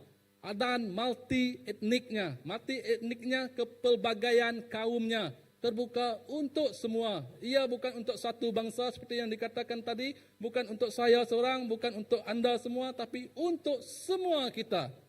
Misi ini terbuka. Maksud tiada ruang untuk mana nih? Etnosentrisme. Ini susah sebut. Maksudnya ini adalah fahaman bahawa suku ataupun budaya tertentu yang lebih unggul. Tiada ruang untuk kita rasakan satu suku ataupun fahaman satu bangsa saja yang unggul. Tiada. Apa yang kita harus lakukan adalah semua orang mempunyai ruang untuk itu. Tiada yang terkecuali untuk itu. Injil adalah kuasa Allah untuk menyelamatkan semua bangsa. Di surga nanti akan ada orang dari setiap bangsa. Betul. Kalau yang bangsa ini dia mati, mati nanti dalam hidupnya memang menerima Tuhan, surga jaminannya, surga. Bila kita mati, jaminannya kita surga, kita berjumpa dengan bangsa lain. Tidak ada bangsa Iban semua, ini rumah untuk bangsa Iban saja, surga pintu ni. Yang ni nanti, ni bangsa Bedaya saya, ni untuk Cina saja. Iban tak boleh masuk sini. Tak ada. Dia tidak ada seperti yang kita tengok. Dia tak ada satu, letak ni, kelompok-kelompok tak ada. Apa yang dia buat, semua sekali sama-sama memuji dan menyembah Tuhan. Itu yang kita lakukan bila kita mati di surga. Di surga tak ada lagi pergi menginjil. Tak ada lagi pergi ketuk pintu rumah orang. Tak ada lagi pergi sembahyang untuk orang. Tak ada. Di surga kita hanya memuji dan menyembah Tuhan. Jadi kehidupan di dunia inilah yang kita harus gunakan dengan sebaik-baiknya untuk memuji dan menyembah Tuhan. Seterusnya adalah kepimpinan yang melayani kehidupan seharian kita. Soalannya, bagaimana iman dan misi diterjemahkan dalam kehidupan seharian kita? Jawapannya adalah kepimpinan yang melayani, yaitu servant leadership. Yesus memimpin bukan hanya dengan ucapan besar, tapi dengan tindakan, belas kasihan dan kehadirannya. Yesus hadir dengan tindakan, kasih, belas kasihannya, kasihnya. Yesus melakukan, kalau ia cakap, ia lakukan. Kalau ia, orang kata tu, kalau ia mengucapkan sesuatu itu, dia buat dengan tindakan dia. Jadi, ini bukan hanya untuk, proses ini bukan hanya untuk bala pastor ataupun ketua pelayanan ataupun jawatan kuasa. Ini semua untuk ibu bapa, guru, pelajar, pekerja, majikan, semua orang. Ini adalah kepimpinan melayani adalah untuk semua orang. Setiap hari dalam kehidupan kita, kita harus melayani dan menyembah Tuhan dalam kehidupan kita tanpa ada miss dia, tanpa ada kecuali, tanpa ada hari ini off, tak ada off. Tiap-tiap hari. Jangan pikir untuk off itu bila kita kobos, baru kita off untuk melayani dan menyembah Tuhan. Betul tak? Kobos tu maksud dia matilah, bahasa Bedaya dia kobos. Ya, itulah saat terakhir kita. Dan seperti kita lihat di screen ini adalah mendengar dahulu, membina hubungan, memulihkan, bukan reaktif, menjadi teladan yang nyata. Ini adalah ciri-ciri kepimpinan yang melayani. Ciri-ciri inilah yang kita harus simpan, miliki dalam kehidupan kita. Mendengar dahulu, kadang-kadang kita terlalu cepat untuk menasihati tanpa mendengar dahulu. Betul tak? Adakah orang sehat dulu, menasihat dulu, belum dengar lagi masalah orang, sudah nasihat dulu. Kadang-kadang mata boleh menipu, betul. Apa yang kita lihat tidak semestinya yang terjadi itu seperti yang kita lihat. Sesuatu yang kita lihat itu tidak semestinya mencerminkan apa yang ada dalam pikiran kita. Sebab itu kita harus lihat, pergi dan mengalami sendiri benda itu, baru kita akan paham apa sebenarnya yang terjadi. Kalau kita lihat sesuatu, kita akan mudah untuk bergosip, betul lah. Kita lihat, aku bisa mudah sanu. Ada daripada penglihatan pertama saja dia boleh menilai keseluruhan dia. Hebat. Hebat. Ini dah mengambil kerja Tuhan. Ini mampu menilai orang. Maksudnya, kadang-kadang apa yang kita lihat tidak semestinya seperti itu yang kita pikirkan. Kadang-kadang kalau orang mengetuk pintu rumah dia, mungkin dia minta pertolongan. Minta pertolongan. Ada saya dengar satu khutbah pastor itu. Kalau tiba-tiba pendeta, contohnya orang ni dia masuk ke bilik, yang seorang ni masuk ke bilik pukul 1 pagi. Fikir positif dia kata, mungkin mereka berdoa berdua-duaan. Jangan fikir negatif. Yalah, itu dia gurau saja tu sebenarnya. Tak logik lah kalau pukul 2 pagi itu berdoa, yang seorang ni, suami orang ni, isteri seorang berdoa dalam bilik berdua-duaan pukul 2 pagi. Tak logik lah kan? Harus ada logical dia juga lah. Kalau kita fikir tidak ikut logical dia, lain juga. Tapi logical dia pun, real dia pun kena ada tempat dia juga. Ada iman dia juga. Ini satu cerita sebelum saya menutup dia. Untuk yang hamba Tuhan juga, dia bercerita. Dia balik ke kampung. Balik ke kampung dalam keadaan hujan yang lebat. Jalan dia memang jalan balak. Tanah kuning, faham sajalah. Tanah kuning. Dia mau pergi ke, di situ ada tanah yang tertimbus. Dia punya Triton dia mau melimpah tu berapa kali tidak dapat. Kerana jalan memang licin sampai berapa kali pusing. Dia mau naik bukit, mau jalan, mak dia berdoa. Dia menaik bukit, mau jalan, mak dia berdoa, tidak lepas juga. Mak dia berdoa, dia jalan tidak lepas juga. Lepas tu dia kata ke mak dia, mak dia kata, ini realiti mak, dia kata, mak doa pun tak dapat ni, mak ni realiti dia kata. Realiti, mak doa pun tak dapat. Okey, lepas tu sampai satu idea dia. Dia ambil ada lampu, dia ambil kayu-kayu semua, dia letak di situ. Lepas tu dia berjalan sampai ke atas. Sampai ke atas dia kata haleluya, dia kata. Hoi. Di bawah tadi dia kata realiti ni, doa pun tak sampai atas. Bila sampai atas dia kata haleluya. Coba kita pikirkan Abraham. Waktu Tuhan katakan kepada dia, kamu akan menjadi bapa kepada semua bangsa. Waktu itu Abraham sudah ada anak ke belum? Belum. Seorang pun belum. Dalam usia yang sudah tua lah. Pun belum ada anak. Tuhan ini macam gurau dengan aku ke apa? Belum ada anak, dia kata jadi bapa seluruh bangsa. Apa yang Abraham simpan di dalam hidupnya? Iman dia.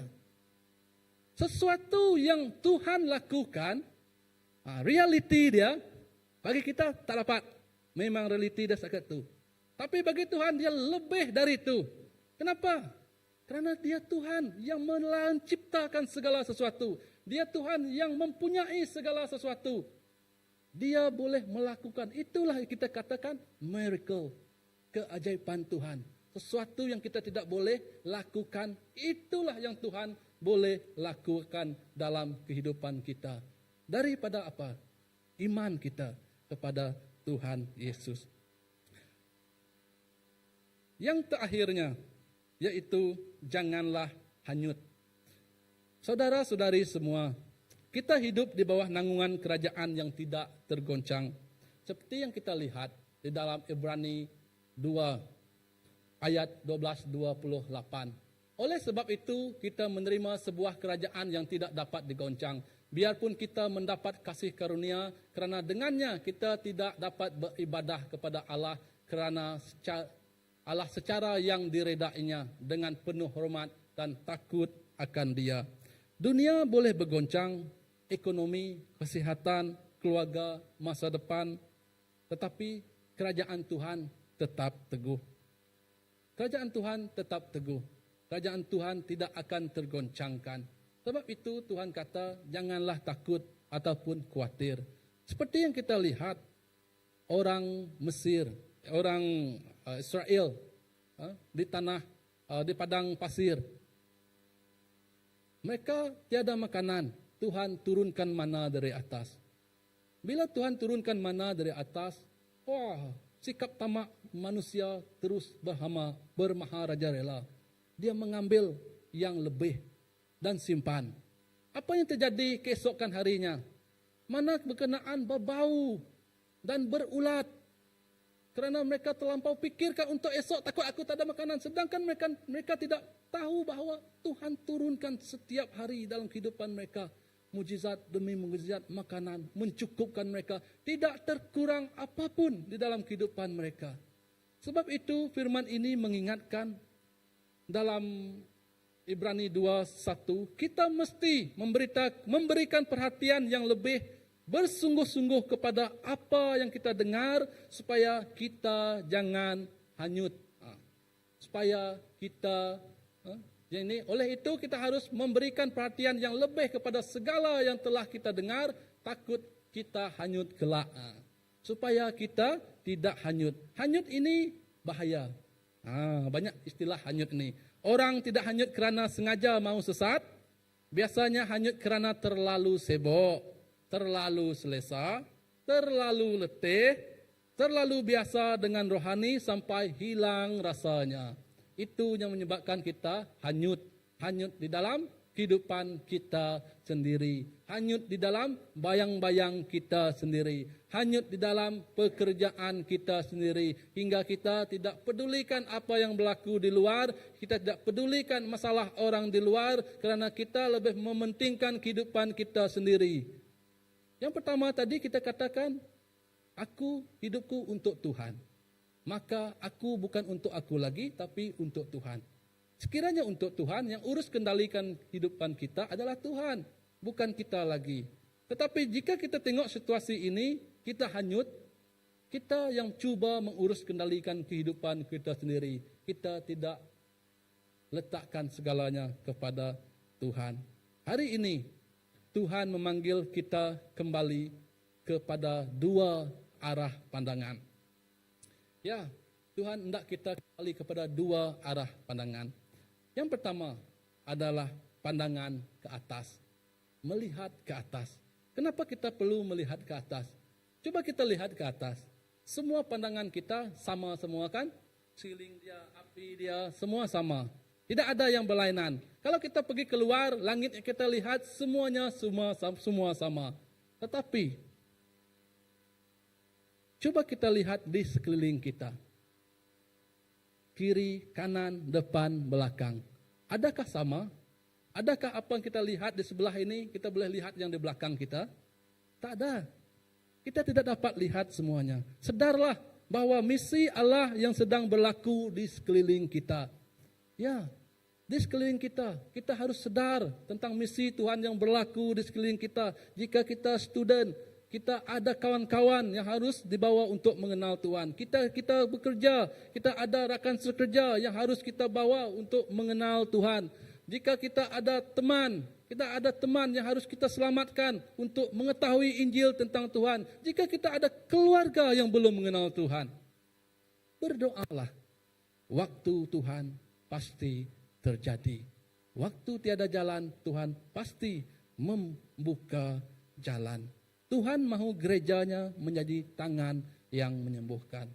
Tuhan mahu kita menjadi tangan yang menyembuhkan. Bukan tangan yang menghakimi orang tanpa belas, tetapi tangan yang memimpin pada kebenaran dengan kasih.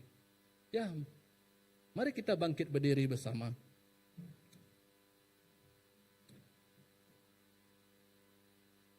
Saya percaya kita bukan hanya sentiasa mendongak ke atas. Kadang-kadang jika kita sentiasa berjalan dengan mendongak sentiasa ke atas, kita lupa apa yang berada di sekeliling kita. Kita tidak lihat apa yang berada di kaki kita. Sampai jalan kita pun kita tidak tahu apa yang kita pijak. Kerana kita sentiasa memandang ke atas. Tetapi apa yang Tuhan hendak lakukan adalah bila kita telah memandang ke atas, kita mengetahui prosesnya, kita mengetahui pembentukan kita, kita mengetahui bahawa kita telah dibentuk, diisi dengan kuasa, dengan kasih, dengan berkat, dengan mujizat, dengan hadirat Tuhan. maka dengan itulah kita harus melihat juga ke sekeliling kita. Di sekeliling kita macam ragamnya. Ada yang sakit, tidak mampu berjalan. Di hadapan kita ada yang jatuh karena kakinya terpijak lubang. Di kanan kita ada yang menangis, Tuhan, tolong aku Tuhan. Aku tak mampu untuk bangkit lagi Tuhan. Terlalu berat untuk aku tanggung sendirian Tuhan. Bantu aku Tuhan. Sekiranya lewat apa yang terjadi ini, tiada tangan yang ingin Tuhan utus. Mana mungkin yang perlukan pertolongan itu akan menikmati pertolongan tangan dari Tuhan. Tuhan tidak mencari kita sempurna untuk melakukan segala sesuatu. Tuhan mencari hati yang berkerinduan, hati yang ingin, hati yang hendak menjadi tangan Tuhan. Tangan yang mampu menyentuh, yang mampu menjangkau, yang mampu membawa perubahan ke dalam kehidupan orang yang terhilang. Saya percaya dalam setiap detik nafas kita sentiasa mengandalkan Tuhan. Kita mendapat segalanya percuma. Sesuatu yang mahal kita nikmati dengan percuma. Kita bukan anak tiruan, kita bukan anak pungut. Kita anak Tuhan yang hidup. Kita anak Tuhan yang membawa arti, yang membawa kehidupan kepada semua orang. Bapa kita rindukan kita. Bapa kita sayangkan kita. Bagi kita tiada jalan, tapi Tuhan sanggup sediakan jalan. Biarlah kita menjadi pemimpin yang melayani. Jika kita menjadi saksi, jadilah saksi yang memulihkan. Jika kita menjadi gereja, jadilah gereja yang keluar mencari. Jika kita tidak bermula pada hari ini, bila lagi? Dan jika bukan kita, siapa lagi? Saya percaya semua jiwa-jiwa menunggu kita hadir dan datang kepadanya. Tuhan bekerja lewat kehidupan kita.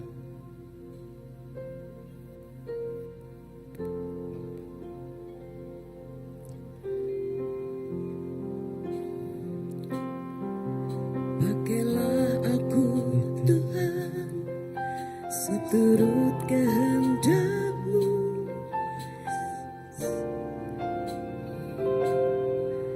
Ku persembahkan hanya untuk-Mu. Murnikan aku Tuhan, api sekali. Bentuklah bejana ini sesuai kehendak-Mu.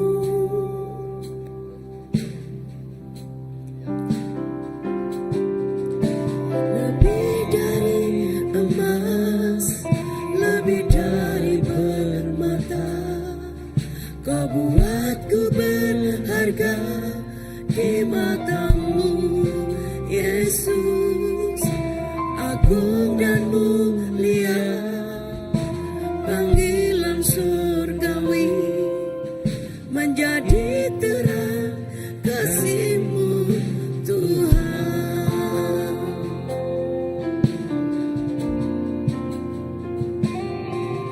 Pakailah aku Tuhan sesuai kehendak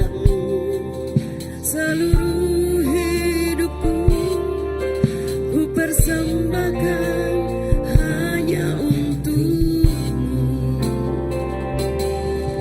Murnikan aku Tuhan dengan api sorgawi, bentuklah bejana ini sesuai kehendak-Mu. Lebih dari emas, lebih dari permata, Kau buatku berharga di mata-Mu. Yesus, agung dan mulia, panggilan surgawi, menjadi terang kasih-Mu Tuhan. Lebih dari emas, lebih dari permata, Kau buatku berharga di mata-Mu. Yesus, agung dan mulia, panggilan surgawi, menjadi terang kasih-Mu Tuhan. Ya, mari kita meletakkan tangan kita di dada kita. Di saat ini kita mampu mendengar detak detuk jantung kita. Apa yang kita rasakan itu, disitulah Allah tinggal. Itulah detak detuk jantungnya. Apa yang Tuhan kehendaki dalam kehidupan kita, pergilah. Pergilah, jadikanlah semua bangsa muridku. Tuhan Yesus, Engkau mengerti Tuhan hati setiap kami yang ada di sini Bapa. Kami serahkan Tuhan segala kehidupan kami, pikiran kami, oh Tuhan, semuanya ke tangan Engkau Tuhan Yesus. Tiada yang tertinggal, tiada yang terkecuali, semuanya Tuhan kami serah ke tangan Engkau. Lewat proses kehidupan kami ini Tuhan Yesus, Engkau membentuk kami lebih dari emas Tuhan, lebih dari permata Tuhan. Begitu berharganya kehidupan kami ini Tuhan Yesus bagi-Mu, sehingganya Engkau sanggup mengorbankan nyawa-Mu di kayu salib Tuhan Yesus, semata-mata untuk kami manusia yang berdosa ini Tuhan.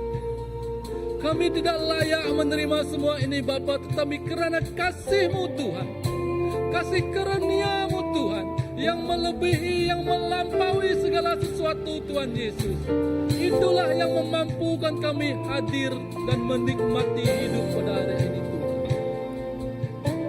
Tuhan, inilah hidup kami Bapa. Bentuklah hidup dan hati kami ini Tuhan sesuai dengan kehendak-Mu. Biarlah hidup ini Tuhan menjadi surat cinta-Mu kepada dunia Tuhan. Biarlah hidup ini menjadi bukti yang nyata Tuhan untuk dilihat Tuhan, difahami Tuhan, dan dimengerti Tuhan Yesus. Tiada apa-apa yang berharga bagi kami Tuhan selain Tuhan mendekat dan tinggal di dalam hadirat-Mu. Kami bersyukur Tuhan.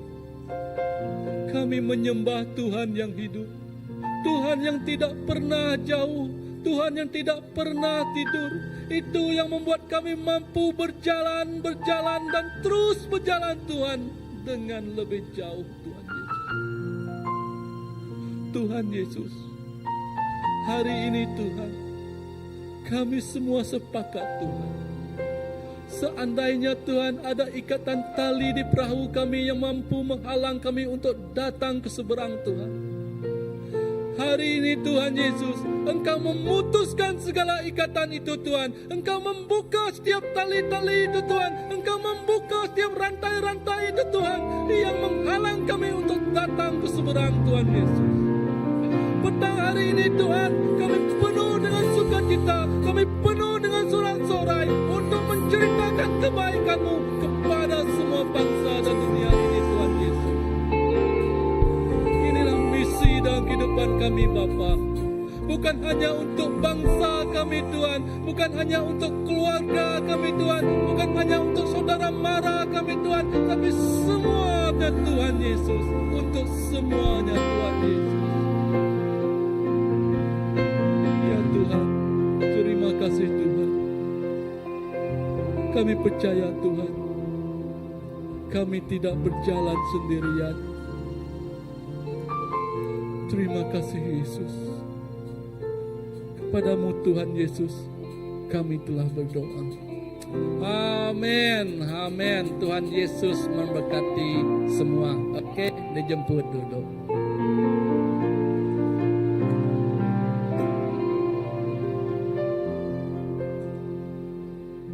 Oke, terima kasih Pastor. Beri kemuliaan kepada Tuhan sekali lagi. Ya, puji Tuhan. Baiklah. Ya, saya ambil kesempatan ini sedikit. Bagaimana saya mengenal Tuhan. Saya diinjili melalui rakan yang sebaya dengan saya ketika di alam persekolahan. Ketika saya belajar di universiti, saya dibimbing oleh kakak-kakak senior saya. Mereka mengajar saya masa sunyi, mengajar saya untuk mengenal firman Tuhan. Anak-anak yang ada di sini di KSKB, sebenarnya kamu juga adalah penginjil-penginjil yang dihantar Tuhan di tempat kamu berada. Kenalilah kawan kamu, bawa mereka kepada Tuhan melalui firman, melalui kasih. Kerana Tuhan, itulah kerinduan Tuhan. Okey, baiklah kita kepada pengumuman kita pada minggu ini. Pengumuman yang pertama, prayer meeting untuk Next Gen yang akan diadakan pada hari Rabu ini, 29 April jam 8 malam. Maksudnya di sini, di CBC, prayer meeting CBC combine dengan Next Gen prayer meeting. Sebab saya tengok ini hari Rabu. Okay, jadi semua yang berkesempatan untuk datang bersama-sama kerana pada masa itu kita bersama dengan Reverend Palens. Okay, seterusnya. Okay, ini sudah dimaklumkan. Next, di dalam WhatsApp group Family Camp. Okay, seterusnya jualan misi yang kita akan adakan pada 9 Mei, iaitu hari Sabtu, mengikut zon jam 9 hingga 1 tengah hari. Okay, next. Dan ini adalah perayaan Impact Global. Kemuncak bulan misi kita akan didatangi oleh Pastor Daddy Endun daripada Bali. Beliau, pastor ini akan bersama dengan kita pada servis kita pada pagi. Maksudnya servis pagi dengan sidang Iban dengan sidang bahasa Melayu combine pada 10 Mei. Kerana kita merayakan perayaan Impact Global bersama dengan Pastor Daddy Endun. Okay, next. Ini projek CCTV bagi yang berkelimpahan ingin memberi, boleh memberi kepada akaun Christ Baptist Church. Okay, seterusnya. Baik, itu sahaja pengumuman kita pada minggu ini. Baiklah, sebelum kita balik, saya mengiringi kita dalam doa. Mari kita berdoa. Tuhan, terima kasih atas firman yang telah kami dengar sebentar tadi, Tuhan. Jesus, pakailah kehidupan kami ini, Tuhan, untuk berjalan, untuk menyelamatkan jiwa-jiwa, Tuhan. Oh Tuhan, untuk membawa jiwa-jiwa yang sesat kembali pulang kepadamu, Bapa. Beri kami kekuatan, beri kami kesempatan, Tuhan. Oh Yesus, doa kami supaya the favor you, Tuhan, the favor of God beserta kami, perkenananmu, Tuhan, berserta setiap kami, Tuhan. Oh Tuhan, baik kemana-mana pun kami melangkah, Tuhan, supaya kami melangkah bersamamu, Bapa. Tuhan Yesus, terima kasih. Kembalinya kami dapat tempat ini, kemana-mana arah tuju kami, Tuhan, keselamatanmu menyertai kami. Apa yang kami perlakukan dalam minggu ini, Tuhan, segalanya kami serahkan ke tanganmu. Kami juga serahkan Tuhan, pada hari Kamis nanti Tuhan, kami akan membuat family camp Tuhan Yesus. Kami serahkan ke tangan-Mu, supaya penyertaan-Mu menyertai gereja kami Tuhan, baik apapun yang kami lakukan. Di dalam nama Tuhan Yesus Kristus kami semua telah berdoa. Semua yang percaya katakan amin. Selamat Selamat apa? Oke, terima kasih semua. Selamat berjumpa kembali pada minggu hadapan. Tuhan memberkati.